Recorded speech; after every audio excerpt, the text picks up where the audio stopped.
Hey guys, and welcome to a new video. In this video here we're going to talk about the Keras documentation. So we'll go into the Keras website and see some of the guides that they have implemented and that we can go follow along if we want to do it in our application. And we're also going to see the Keras API documentation that we've already been over in some of the previous videos in the deep learning tutorial, where first of all we go over the different kind of things and methods and classes that they have implemented. Also, like for example, the sequential model, the layers, different kind of optimizers and stuff like that. But first of all, remember to hit the subscribe button and bell notification under the video, and also like this video here if you like the content and you want more in the future. I've linked the Discord server down in the description, so make sure to check that out and join the community if you want to talk with other people about artificial intelligence, computer vision and deep learning and other different kind of stuff within programming and computer science. So definitely to go check that out. Also, if you have some projects where you have some questions or you just want to get inspiration for your new own projects. So we're not into the Keras website here, and I'm going to show you like how this website here works and like how we can find the different kind of guides within Keras and see like how we can use it. And also we're into the API documentation, so we can see like find the different kind of functions and the different kind of methods that we have already used in this tutorial here. So first of all, here we're just on the home page here on the website, and then we can see we have like a Get Started tab here, and we also have like some guides and the API documentation. But first of all, here I'm going to show you like the guides that we have in Keras, and we can see over here to the right we get this menu here, drop down menu where we have some different kind of like overall topics, and then we can go into those and find more specific things and go into like code examples and how they implement it, and also like how we can use that in our own code. So first of all, here we just get like an overview over the available guides that we have in this developer guide here. So for example, if you just want to find something in the functional API, like you can just go into the first tab here, which is the like kind of like the API documentation that we've already been over in the deep learning tutorial, where we saw like how we can create a sequential model and how we can do different kind of optimizers and specify loss functions, activations functions, and so on. And we can also see here we can like actually like customize what happens in the fit function. So we use the fit function where we're going to actually like train our neural network, and now we're just calling the fit function with the data that we're going to train it on and the number of epochs and batches that we pass to our neural network during training. But we can actually like go in and customize what happens in the fit function here. So we can do a lot of different kind of things if we just go into the documentation here and see the different kind of guides, and then we will get more like flexibility and stuff like that, where we can create our own things and make it more like suitable for our application. We can also see like we can see like how we can serialize something and like save our models, and we can write our own callback functions. And we can also like see that we can actually like use multi-GPU and distributed training. So if we have a really large data set that we're going to train our model on and a really complex model, then we can actually like use distributed training and multi-GPU. Like right now we're using Google Colab, so we actually like have GPUs available, and then we can use that in Google Colab and actually like distributed training to the Google's cloud instead of doing it locally on your own machine. But if you have your own machine and you don't want to like give the images to Google and stuff like that, then you can actually like use this multi-GPU setup if you have a multi-GPU in your computer. And then we can actually like use some functions here from the Keras API to actually like distribute the training and like distribute it over multi GPUs on your system. We can also see like how we can train the Keras model with the TensorFlow cloud and do some fine tuning and transfer learning. But first of all, here we can see like how we can customize what happens in the fit functions, or if you want to specify something when we're training our neural network or a model, then we can actually like go into the fit function and tell it what specifically to do. So first of all, here is the documentation. It's pretty good set up here. So over here we get an overview over what this like guide contains. So first of all, here we'll get an introduction and set up a first simple example. So this is really easy for beginners. So first of all, we get an introduction to like what is this guide about, and then we get like a setup, how we can set it up with import TensorFlow and import Keras and stuff like that. So all of the different kind of modules that we need before we're going into like the first code example. And then to start off with really a first really simple example, so we can like get into it and get a really good understanding of what we can do with this. So actually, like if you want to see if you can use this for your application or like for the purpose that you want it to, then you can like just go in here and read like the couple of first lines and see like the first simple example here, and then you can like evaluate if you can use that to something and stuff like that, and then you can go over some other different kind of guides as well. But first of all, here we can just see that when you're doing supervised learning, you can use fit and work, and it works. Everything works smoothly. But we can also like write our own training loop from scratch. So we can use this gradient tape and then take control of every little detail that is actually like going on in the training loop of our neural network. And then we will get this setup here where we can see that we need the TensorFlow 2.2 or later, and then we need to import the TensorFlow and the Keras module. And then first of all, here we get a simple example here where we create a new class with the subclass Keras model. So we need this model here that we can pass in a training set or like training step. And then we can override the training step method that is already built into Keras. So we can actually like override that method and specify what we wanted to do in the training loop. And then we can see here that we return a dictionary mapping metric names, including the loss to the current value. And then down here we'll actually like get a code example of this custom model or like this custom training loop here that we can specify. So we need this custom model here that we create, and we will override that from the pre-built one. And then we can have this function here with this train step here, which is actually like this stuff that is going on during training of a neural network. So we can see that we use this gradient tape here, which is just specified up here in the documentation here that we needed to use.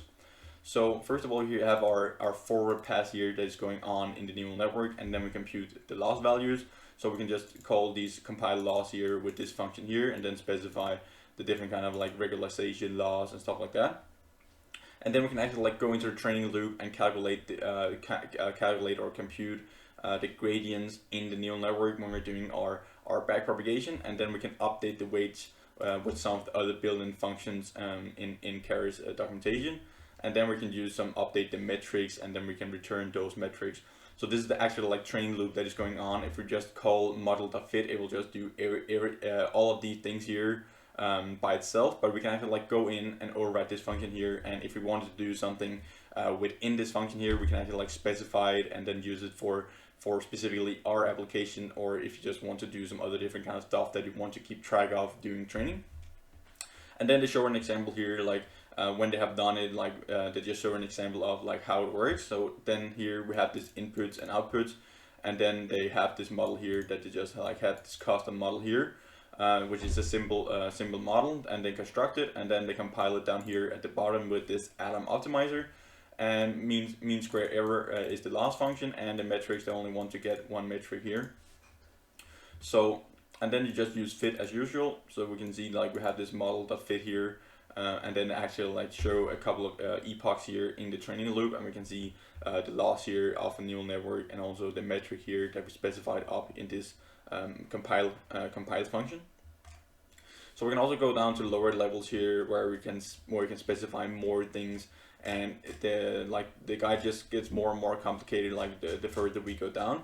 But at the start you will get a good intuitive understanding of like if you can use this for something, and then you can go deeper into it later on if you feel like this can be useful for your application. So the Keras API documentation is set up really good for beginners and for new people, and also just to get a quick and fast overview over can I use this guide for something, what is this about, and stuff like that.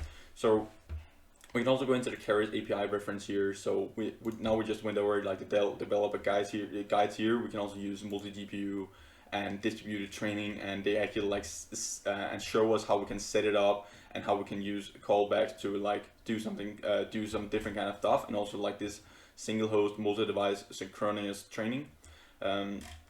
So they just show everything step by step here. So if you want to use that for your application, you can just go into the documentation here and then go over each step here and then actually like do it. So let's now talk about the Keras API reference here, which we have already been over in some of the previous videos in this tutorial here. So in this Keras API reference here, we just get an overview over like all the different kind of built-in functions and all the built-in like classes we have in Keras. So for example, we have these different kind of models here, where we can create a sequential model in Keras, and we can also specify some different kind of layers here, where inside the layers we actually like have different types of layers, and we also have some different kind of parameters that we can specify for our layers, like for example regularization layers, and we also have some layer weight initializer, so how we're initializing the weights in our layers, and also the activation functions in the layers. So all of these things here, like all of these things here in layers, like they're contained in this layers class here, and then we can just go in here, see what can we use from this layers class here when we're operating with our layers. And we can also see we have some different kind of callback functions that we can use, and we also have some data pre-processing things. So if we want to pre-process some data before we are passing it to our neural network, and specifically if we're using convolutional neural networks, which we're going to cover in one of the future videos, then we can it's actually like pretty good to use some data pre-processing for our images. So it just makes it easier to train on for a neural network and also do predictions. So we have some different kind of like built-in functions in Keras here that is actually like doing the data pre-processing for us. And then we can also see the different kind of optimizers that is available in Keras. So we have these things here that we've already went over in one of the previous tutorials, and also the metrics that we can get out from the training loop of our neural network and stuff like that, and also the different kind of losses, the built-in data set that we have in Keras. And also like the Keras applications, like what can we use Keras for. So we have some different kind of examples, and really used examples, like for example the VGG16 and VGG19 and the ResNet, MobileNet, DenseNet, like all these different kind of like applications and neural network is really often used, and they're really good, really good trained, and have a really high accuracy, and are trained on large amount of data.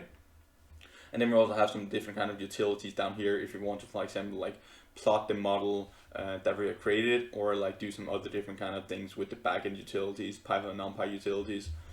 So if we, for example, just go up here and we go into like, for example, the layer activations, here we can see that we first of all we get an overview again over the uses of activations, and then the weighable activation functions that is built into Keras.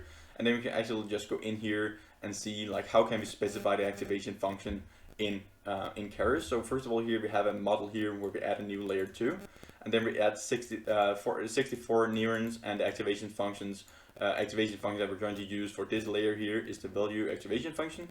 And then we can actually like go down here and see like what is the value activation function if we just click over here to the right. So we can see that this applies the rectified linear unit activation function, which is just like shortened to value. So with default values, this returns the standard value activation. So the maximum value, which is just like, it just returns X unless it is 0 or less. So the element-wise maximum of 0 and the input tensor. And if it's a negative number, or it's 0, it'll just return 0. Or if it's a positive number, it will just return that positive number in the value function. And then we can see like how we can specify here in Keras with NumPy, and then we can actually like see what different kind of parameters it takes, a maximum value, a threshold value, and stuff like that if we want to play around with it. And we see like a really simple example and how it works here. And all of these things here are implemented for all of the different kind of available activation functions in Keras. So it's pretty nice documentation where we get a quick overview, a short description of like what is the different kind of method and classes that is implemented, and then we get a short and really simple example of like how it is done and how we can use it, and then the results of that example that shows. So it's a really good documentation, and you can just go into it here, and you can go into like each tab, find what fits for your applications, and if you want to like see what activation functions you're use or what optimizers you're use, go into this documentation here, read about the different kind of things, and then evaluate what fits best for your application. So thank you guys for watching this video here, and remember to hit the subscribe button and bell notification under the video, and also like the video here if you like the content and you want more in future, because it really helps me and the YouTube channel out in a massive way. So if you're interested in more of the other tutorials I'm currently also doing a computer vision tutorial with OpenCV and C++, and an algorithm data structure tutorial in C++ as well. So if you're interested in one of those videos, I'll link to one of them up here, or else I'll just see you in the next video, guys. Bye for now.